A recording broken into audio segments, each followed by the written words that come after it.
오늘의 주요 뉴스입니다. 러시아에 파견된 북한군이 매일 수천 명씩 격전지인 쿠르스크에 집결하고 있는 것으로 확인됐습니다. 김정은 위원장의 측근인 김용복 부총참모장은 북한군의 총책임자로 러시아에 입국한 것으로 알려졌습니다. 여야가 내일 오전 민생 분야의 공통공약 추진을 위한 민생협의체를 출범합니다. 양당이 내세웠던 각종 민생 의제들이 논의될 예정인데 여야 대표 간의 2차 회담 조율도 이뤄질 것으로 보입니다.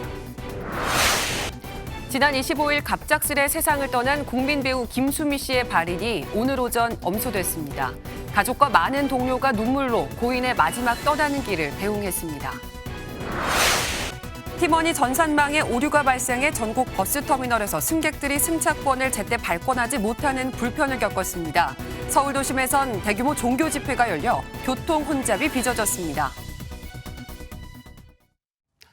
여러분 안녕하십니까. 러시아에 있는 북한군과 관련해 진전된 소식이 계속 들려오고 있습니다.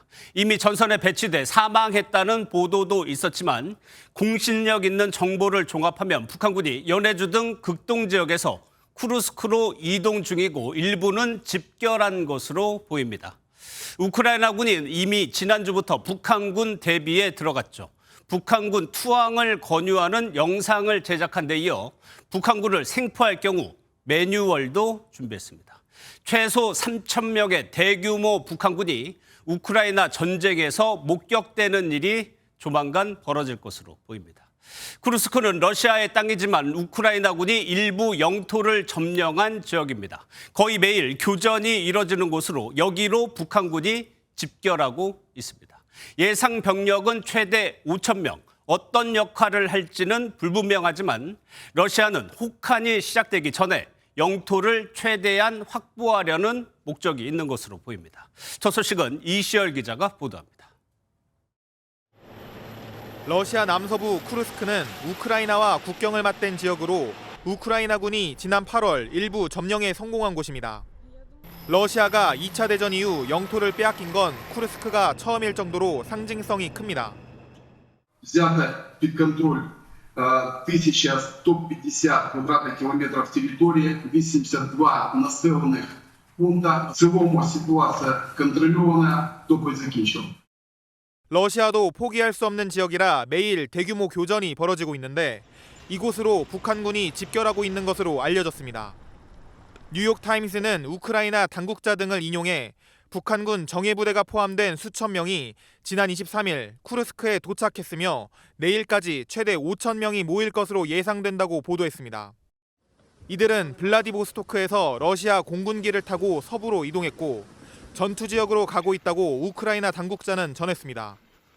다만 북한군이 아직 전투에 참여하진 않았으며 앞으로 어떤 역할을 할지도 불분명한 것으로 알려졌습니다. 우크라이나는 북한군이 전투에 실제 투입되면 전선에 한국어 전단을 배포해 적극적으로 투항을 촉구할 방침입니다. MBN 뉴스 이시열입니다. 일본 언론은 러시아에 파병된 북한군을 이끄는 인물이 김용복 부총참모장이라고 전했습니다. 김정은 국무위원장의 측근이자 군부에서 핵심으로 평가받는 인물로 현지에서 파병 부대를 총괄 지휘할 것으로 보입니다. 전정인 기자의 보도 보시고 뉴스 추적으로 바로 이어가겠습니다. 지난 2일 김정은 위원장이 조선인민군 특수작전부대 훈련기지를 현지 시찰한 모습입니다. 김 위원장 바로 뒤에서 수행하고 있는 남성은 김용복 조선인민군 총참모부 부총참모장입니다. 일본 교도통신은 김용복이 러시아로 최근 파견된 북한군 부대의 총책임자 자격으로 러시아에 입국했다고 보도했습니다. 정확한 입국 시기는 확인되지 않았지만 지난 24일 러시아에 체류 중인 사실이 확인됐다고 전했습니다. 또 러시아군이 작성한 북한군 파견부대 간부 명단을 우크라이나 당국이 입수했는데 그 명단의 가장 상단에 김용복의 이름이 있다고 보도했습니다. 김용복은 외부에는 잘 알려지지 않은 인물로 지난 3월 김 위원장이 서부지구 중요작전 훈련기지를 방문했을 때 부총참모장에 오른 사실이 처음 확인됐습니다. 이후 김정은의 군사 행보에 수차례 동행하면서 떠오르는 군부 핵심으로 평가받는 인물입니다. 최근 김정은 위원장의 군사 분야 현지 지도에 계속 동행하고 있고 최측근으로서의 북한 내에서 작전 분야에서의 핵심 인사다 그렇게 보시면 될 것 같습니다. 교도통신은 김정은이 군부 측근에게 파병부대 수장을 맡긴 것은 러시아 전쟁에 직접적으로 관여함으로써 북러 간 군사 협력을 가속화하려는 의도라고 분석했습니다. MBN 뉴스 전정인입니다. 외교안보팀 권영범 기자 나와 있습니다. 어서 오세요. 예. 고 기자, 앞서 본 이 김영복이라는 인물 좀 더 자세하게 보겠습니다. 누굽니까, 이 사람? 네, 북한엔 조선인민군 총참모부란 군사 명령 기관이 있습니다. 예. 우리 합동참모본부와 유사한데요. 차수 계급 리영길이 총참모장, 군사작전을 지휘하는 군령권을 행사합니다. 김영복은 총참모부 부총참모장 보직을 맡고 있는데요. 계급은 우리 군의 장성급 가운데 삼성장군, 그러니까 중장에 해당하는 상장입니다. 러시아에 파병한 폭풍군단의 군단장을 지낸 것으로 알려진 인물이기도 합니다. 예, 뭐 우리랑 직접적인 비교는 힘들겠지만 합참의 삼성장군 격이라고 하면 일단 핵심 인물로 보이는데 이 사람을 러시아로 보낸 이유는 뭐라고 봐야 돼요? 네, 북한 매체 보도를 한번 보실까요? 김정은 국무위원장 옆에 수첩을 쥔 채 밀착 수행 중인 인물이 있죠. 예. 지난 3월 서부지구 중요 작전훈련 기지에서 포착된 김영복의 모습입니다. 김 위원장의 홍수 피해 지역 복구 건설 사업 현지 지도와 포 실탄 사격 훈련 현지 지도 일정에도 동행을 했는데요.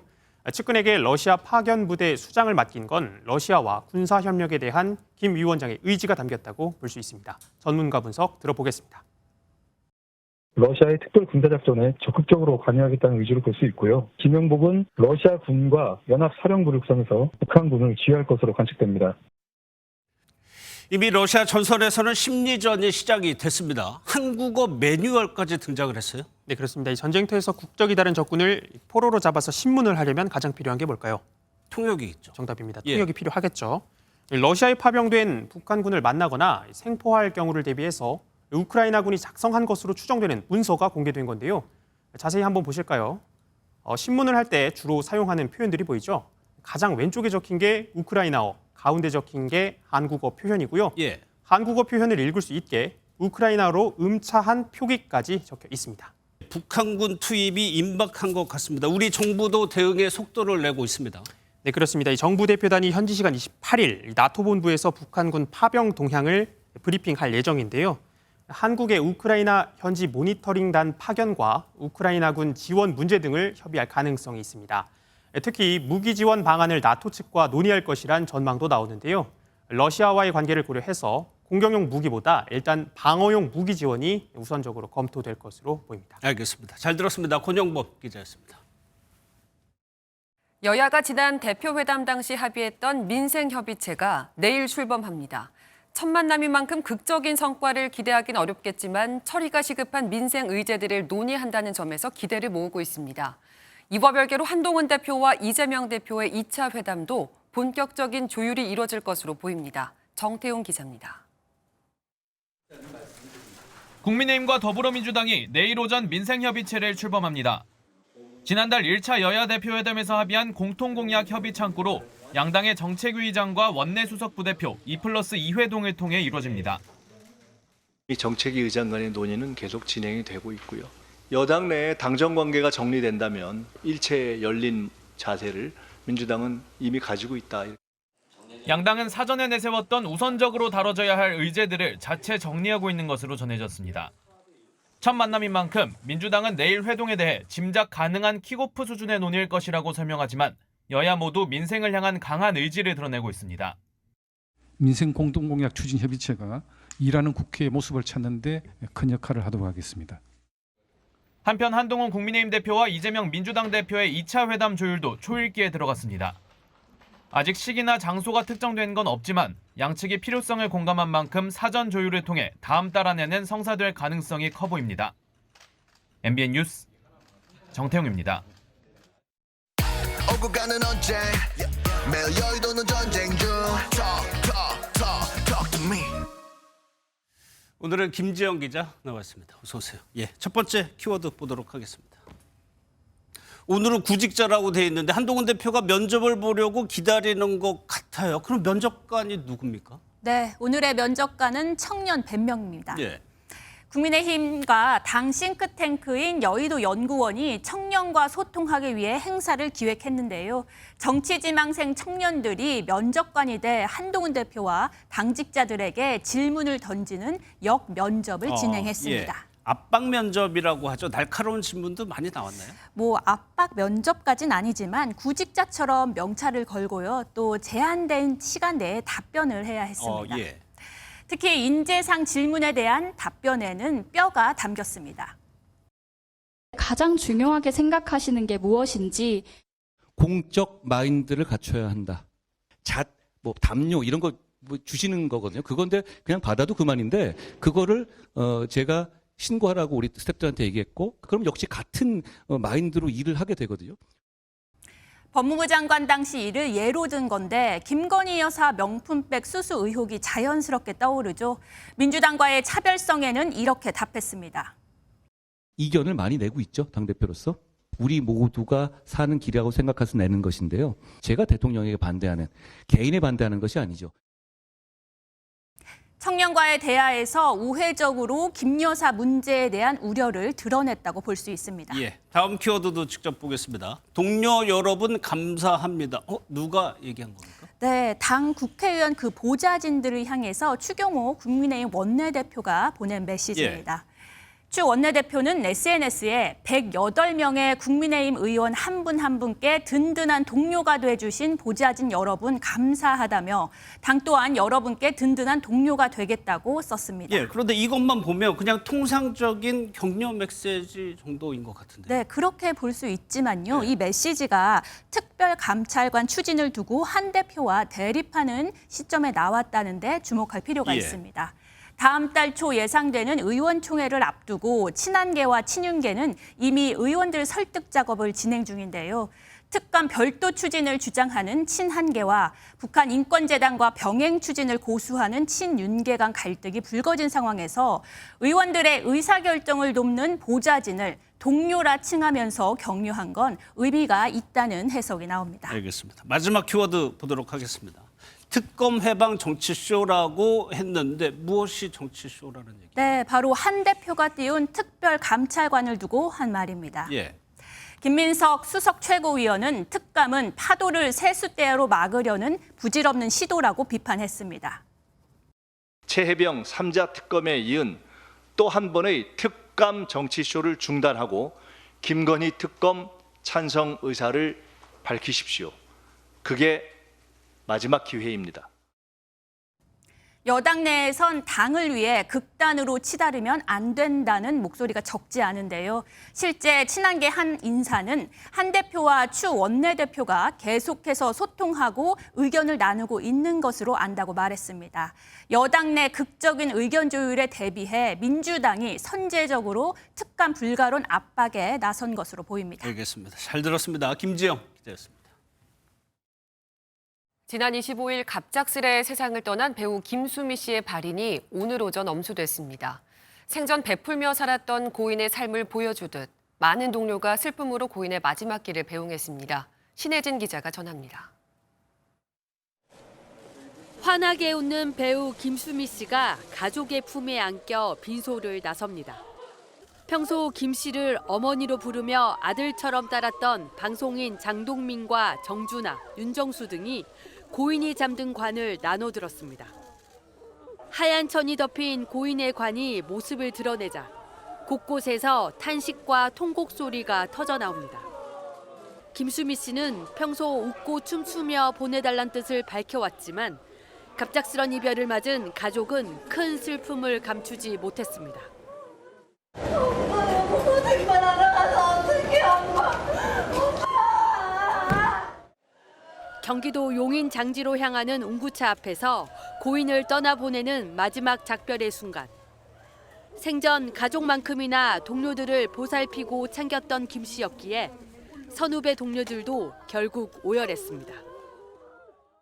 김 씨는 국민 드라마로 불릴 만한 전원일기에서 30대 나이에도 농촌 할머니 일용엄니 역할을 훌륭하게 소화해 큰 사랑을 받았고 각종 예능과 영화, 연극, 뮤지컬 무대를 넘나들며 50년 넘게 국민 배우로 활약했습니다. 최근 건강이 악화한 김 씨는 심정지 상태로 그제 자택에서 발견됐고 향년 75살의 나이로 우리 곁을 오늘 떠났습니다. MBN 뉴스 신혜진입니다. 다음 주 목요일인 31일이 헬로윈 데이입니다. 그보다 이틀 앞선 29일은 이태원 참사 2주기죠. 이번 주말 이태원을 포함한 서울 번화가는 인파로 붐볐는데요. 경찰과 소방당국은 사람들이 몰리는 구역에 대해 집중 순찰에 나섰습니다. 이한나 기자입니다. 화려한 가게 간판이 빼곡히 들어선 이태원의 한 골목.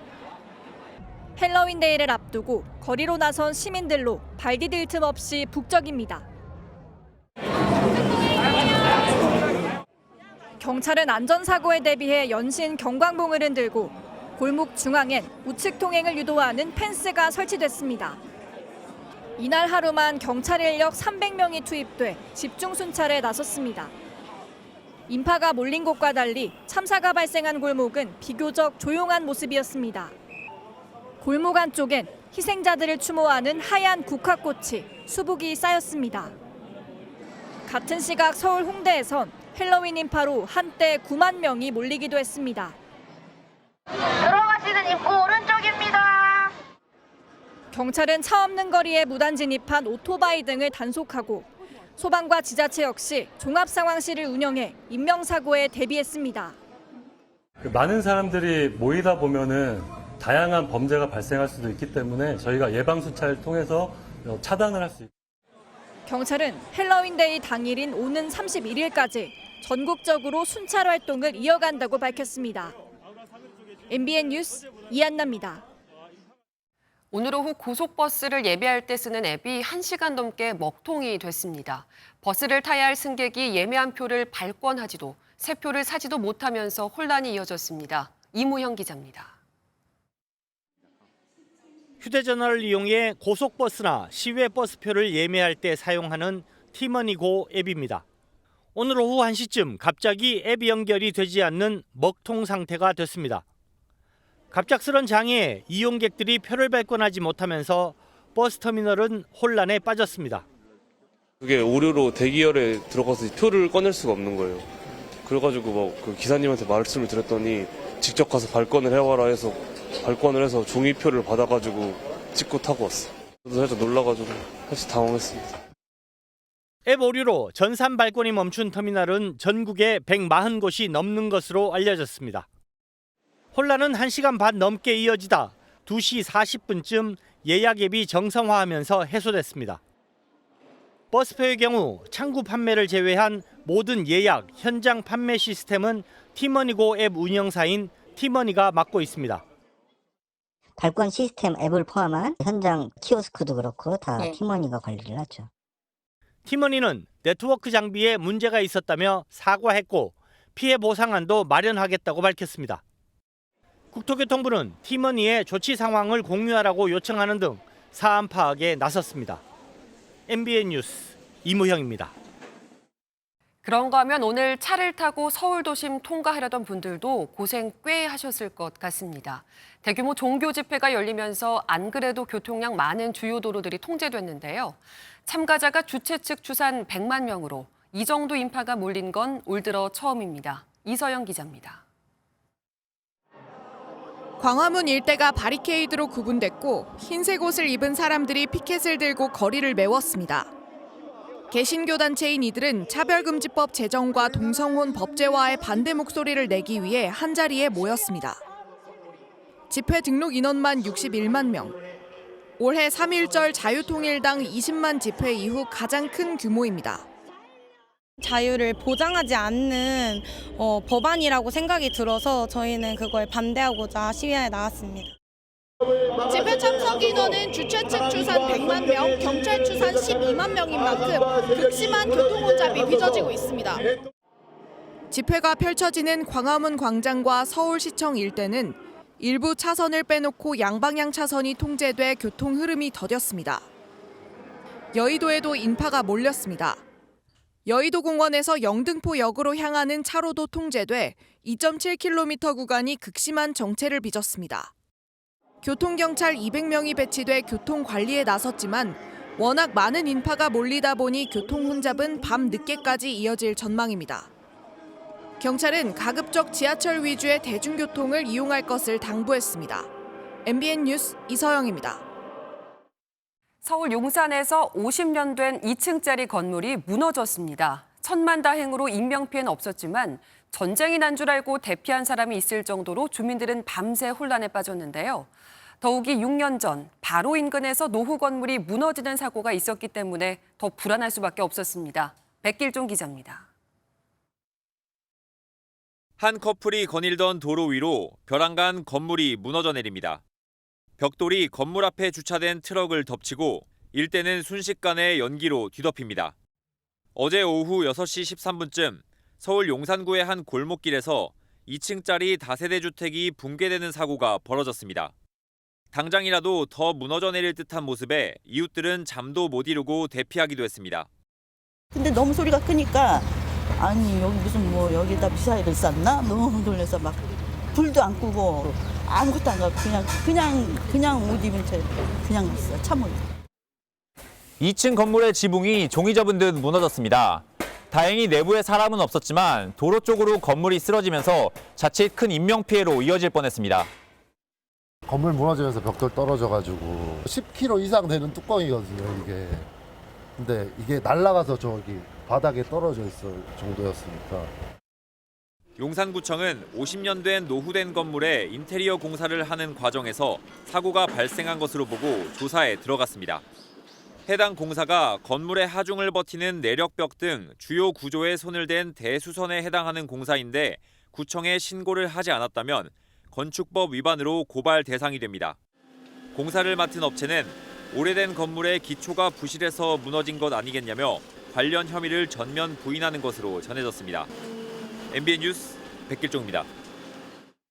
오늘 전주역과 익산역 사이 구간에서 전기 공급 장애가 발생해 열차 운행이 길게는 100분이나 지연됐습니다. 대전에선 SUV가 전신주를 들이받는 사고가 났는데 음주운전은 아니었습니다. 사건 사고 소식 박상호 기자입니다. SUV 앞부분이 심하게 찌그러졌습니다. 오른쪽 앞바퀴는 아예 빠져 도로에 놔둔 겁니다. 어제 저녁 8시 20분쯤 대전 장안동의 한 도로에서 소형 SUV가 전신주를 들이받았습니다. 30대 여성 운전자가 병원 치료를 받고 있는데 음주운전은 아닌 것으로 확인됐습니다.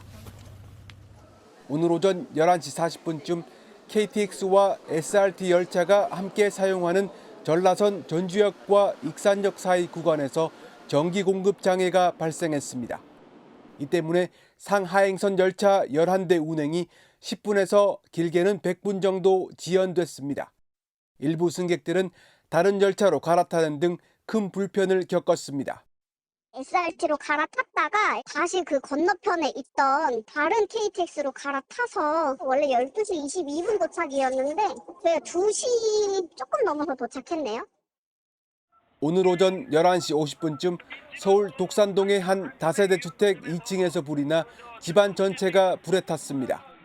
집에 있던 50대 여성이 심폐소생술을 받으며 병원으로 옮겨졌는데 생명에 지장은 없는 것으로 알려졌습니다. 소방당국은 정확한 화재 원인을 조사하고 있습니다. MBN 뉴스 박상호입니다. 유명 연예인이 공항의 모습을 드러내면 인파가 몰리면서 자칫 위험한 상황이 연출됩니다. 그래서 인천공항이 별도의 전용 출입문을 이용할 수 있게 대책을 내놨죠. 시행이 내일이었는데 연예인 특혜라는 논란이 일자 전격 철회했습니다. 김경기 기자입니다. 인천공항 입국장을 가득 메운 축구팬들. 앙리와 드록바 등 유명 선수들이 나타나자 경호원들의 제지에도 밀고 다가가는 아찔한 상황이 연출됩니다.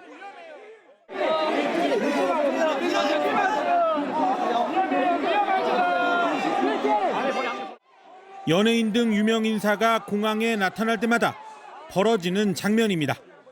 지난 7월에는 배우 변우석 씨의 경호원들이 일반 승객들의 접근을 막으려고 플래시를 쐈다가 과잉 경호 논란이 일기도 했습니다. 대책을 고심한 인천공항은 연예인 등 유명인은 전용 출입문을 이용할 수 있도록 하고 이를 연예기획사에 통보했습니다. 하지만 이 사실이 알려지자 시민들 사이에선 특혜라는 비판이 일었습니다. 일단 연예인의 기준도 좀 모호한 것 같고 나는 사람이 얼마나 멀릴지 가늠을 할 수도 없고. 국회 국정감사장에서도 질타를 받았습니다. 연예인이 벼슬이나 이런 비판도 잇따르고 있습니다. 대책을 세우라고 했더니 특혜로 접근하는. 논란이 커지자 인천공항은 별도 출입문 사용 계획을 시행 하루 전에 철회했습니다. 대신 해외 운영 사례 등을 검토하고 충분한 의견 수렴을 거쳐 혼잡에 문제가 없는 별도 대책을 마련하겠다고 밝혔습니다. MBN 뉴스 김경희입니다. 이스라엘 공격에 이란은 당장 재보복에 나서지 않겠다고 시사했습니다. 대신 가자지구와 레바논에서의 휴전을 강조했습니다. 오히려 이스라엘이 이란 공습 때 전투기 영상을 공개하고 헤즈볼라 땅굴을 폭파하는 등 가자지구와 레바논 공세를 이어갔습니다. 윤지원 기자가 보도합니다.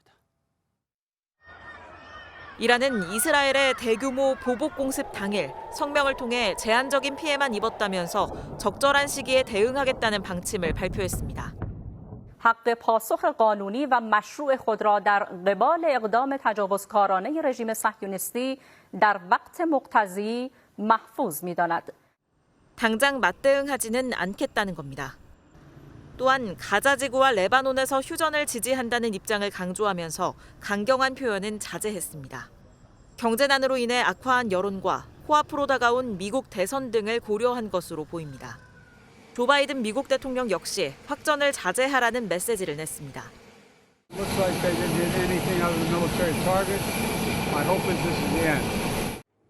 하지만 이스라엘은 이란 공습에 사용된 전투기 출격 영상을 공개하며 이란을 자극했습니다.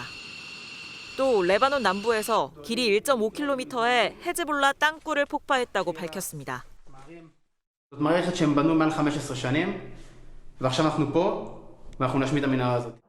이스라엘군은 대규모 땅굴을 폭파하기 위해 폭발물 400톤을 사용했다고 밝혔습니다. 가자지구에 대한 공습도 이어갔습니다. 현지 언론에 따르면 가자지구 북부 민가 5채 이상이 폭격 대상이 됐는데 최소 30명이 숨진 가운데 사망자 상당수가 여성과 어린이인 것으로 전해집니다. 이스라엘군은 이와 관련해 공식 언급은 내놓지 않고 있습니다. MBN 뉴스 윤지원입니다.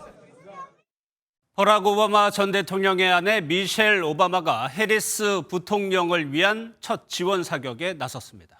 트럼프 전 대통령은 법인세를 6%포인트 인하하겠다는 공약을 재확인하면서 친기업 정책을 내세웠습니다. 박통일 기자입니다. 여론조사에서 근소한 우위를 점하는 미시간주에서 해리스 부통령은 트럼프 전 대통령의 재당선은 재앙이 될 것이라고 직격했습니다. I do believe Donald Trump to be an unserious man.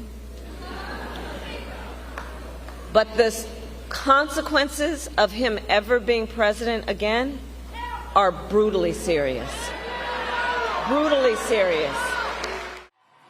경합주에서 승기를 잡기 위해 미셸 오바마 여사도 처음으로 해리스 지지 유세에 나섰습니다. 오바마 여사는 여성의 건강권을 거론하며 미국에서도 뜨거운 감자인 낙태 이슈를 부각시켰습니다. Remember women standing up for what is best for us can make the difference in this election. 역시 미시간주를 찾은 트럼프는 친기업 정책을 제시하며 낙후된 공업 지역의 표심을 자극했습니다. 일본과 중국, 한국과도 경쟁해야 한다며 미국 내 생산 요건을 충족한 기업의 법인세를 6%포인트 인하한다는 공약을 재확인했습니다. Destroyed everything you touched. You're not going to destroy our nation. Kamala Harris, you're fired. 뉴욕타임스가 지난 25일 내놓은 여론조사에서 해리스와 트럼프는 48% 대 48% 동률을 기록하며 초접전 양상을 보였습니다. 워싱턴 포스트는 이렇게 접전이 벌어지는 선거는 처음이라며 역사상 가장 치열한 대선이 막바지에 접어들고 있다고 평했습니다. MBN 뉴스 박통일입니다. 오늘 좀 흐리긴 했지만 덕분에 햇볕이 따갑지 않아 바깥 활동하기 좋았는데요. 산과 도심 곳곳이 나들이 객들로 가득했는데 당분간 이렇게 걷기 딱 좋은 날씨가 이어질 전망입니다. 강세연 기자입니다.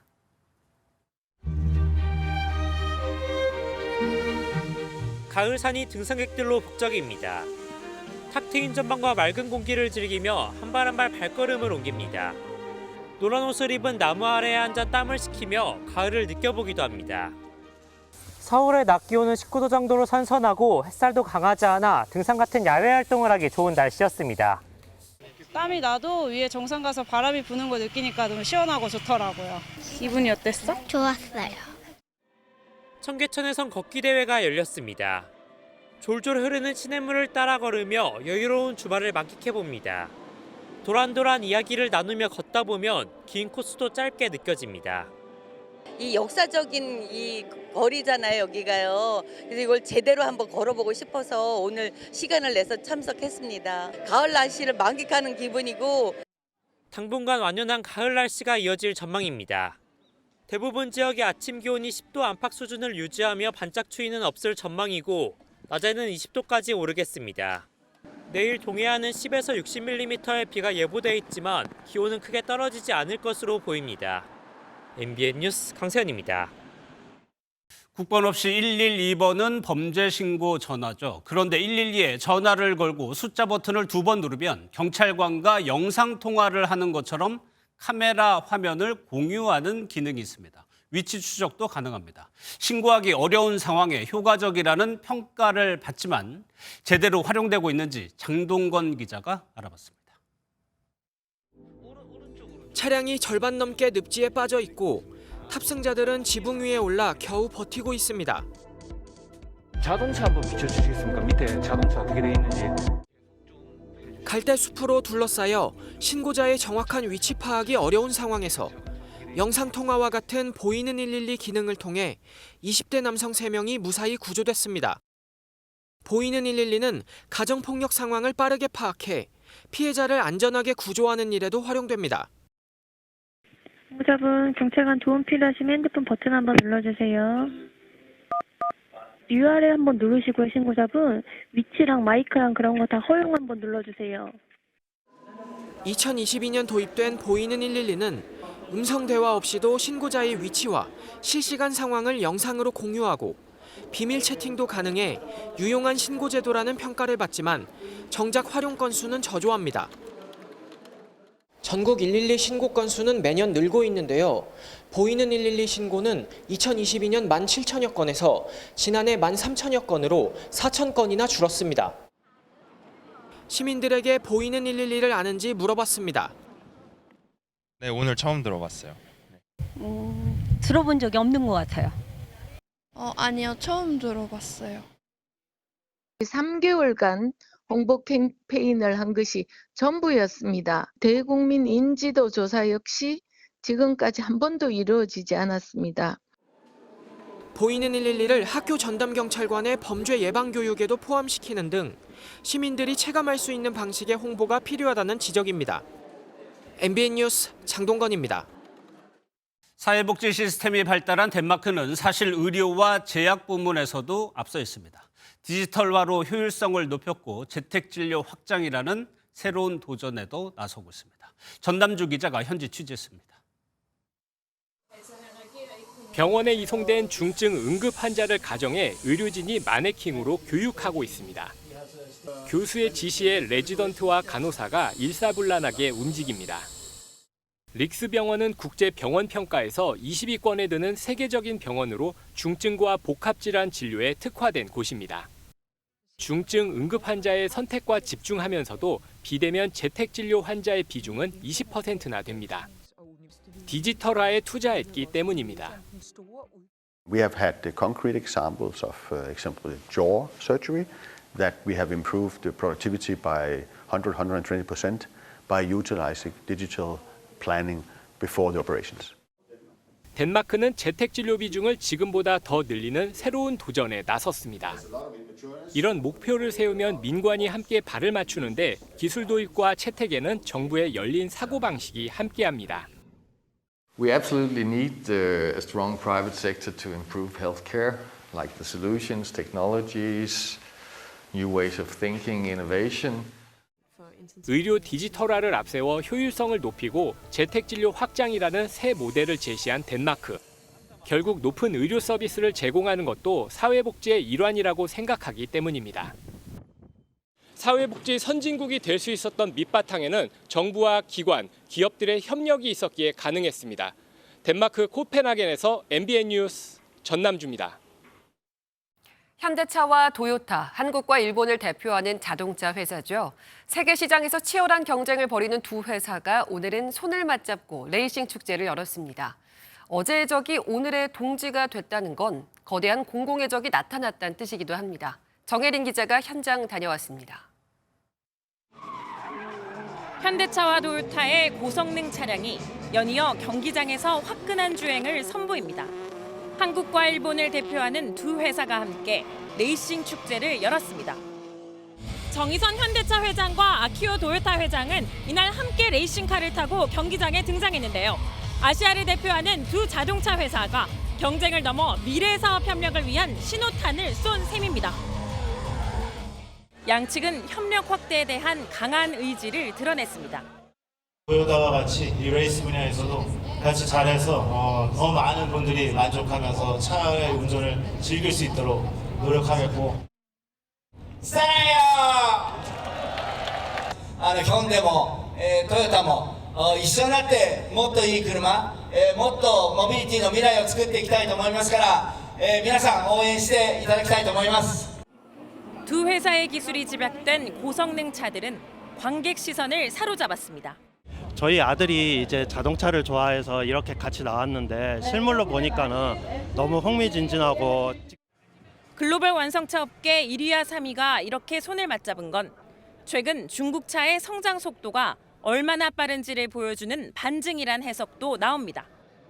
특히 미래 먹거리인 수소차나 인공지능 분야에서 두 회사는 협업을 확대해 세계 시장에서 중국차뿐만 아니라 테슬라 등과도 경쟁할 것으로 보입니다. MBN 뉴스 정혜린입니다. 휴일인 오늘 전국의 흐린 가운데 곳곳으로 약한 비가 이어지고 있습니다. 내륙 지역의 비는 오늘 밤이면 대부분 그치겠지만 제주는 내일 새벽까지 최고 20mm의 비가 더 내리겠습니다. 내일도 하늘빛은 흐리겠고요. 동풍의 영향으로 동해안을 중심으로 비가 내리겠습니다. 모레까지 강원 영동에 최고 60mm, 전남 해안과 영남, 제주에는 5에서 40mm의 비가 예상됩니다. 또 내일 출근길 중부 내륙에는 가시거리 200m 미만의 짙은 안개가 끼는 곳이 많겠습니다. 교통안전에 유의하셔야겠고요. 수도권과 충남, 전북과 광주는 오전 한때 먼지 농도가 높게 나타나겠습니다. 내일 중부지방 아침 기온은 서울이 11도로 오늘보다 3도가량 낮겠고요. 낮 기온은 서울 20도, 대전은 21도까지 오르면서 오늘보다 조금 높겠습니다. 남부지방 아침 기온은 15도 안팎으로 출발하겠고 낮 기온은 광주 21도, 부산은 22도까지 오르겠습니다. 당분간 내륙은 구름만 지나겠고요. 한낮에는 20도 안팎으로 선선하겠습니다. 날씨였습니다.